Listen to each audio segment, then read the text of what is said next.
বন্ধুরা আসসালামু আলাইকুম। কেমন আছেন আপনারা?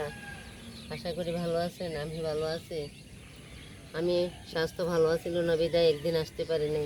আজকে শশী পাড়তে আসলাম। ফরমালিন মুক্ত খাবার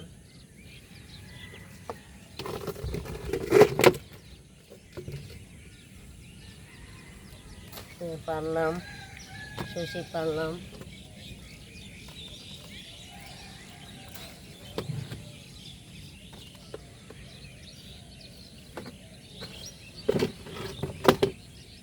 শশী পারতেছি, চাল কুমড়া পারবো। আপনারা কেমন আছেন? আমার তো ফরমুক্ত খানা খাইতে হয়, এই জন্য আমি একটা ছাদ কৃষি করলাম। নিজে ছাদ কৃষি করেন ফরমুক্ত খানা খাওয়ার জন্য। ডাক্তারে বলছে লাউ, চাল কুমড়া, মিষ্টি কুমড়া, শসি এই পানীয়যুক্ত খাবার খাওয়ার জন্য। এই জন্য আমি নিজে ছাদ কৃষি করে মাঝে মধ্যে পারি। আজকে সর্ষে পাড়তে আসতাম, তারপরে চাল কুমড়াও পারবো।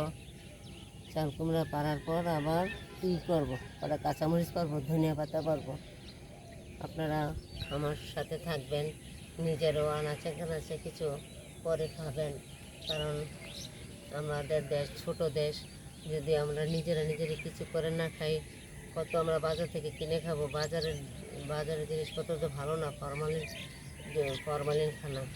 এই জন্য নিজের হাতের খানা নিজে করে খাইলে নিজে আনন্দও পাওয়া যায়। আর আমি বিশেষ করে আপনাদের সাথে শেয়ার করতেছি যাতে আপনারা কিছু আনাচে কানাচে কিছু জায়গা থাকলে নিজেরা করে খাইতে পারেন। এই জন্যই আমি চাকরি থেকে আসছি, আমি বসে থেকে নাই। আমি নিজে ওই চাল কুমড়া করছি, এটা করি সেটা করি, কাজকর্ম করে নিজের স্বাস্থ্য ভালো থাকে। ব্যায়াম করতে হয় না, এগুলো করলেই ব্যায়ামের মতন হয়ে যায়। তাই আপনাদের মাঝে তুলে ধরলাম। আসসালামু আলাইকুম।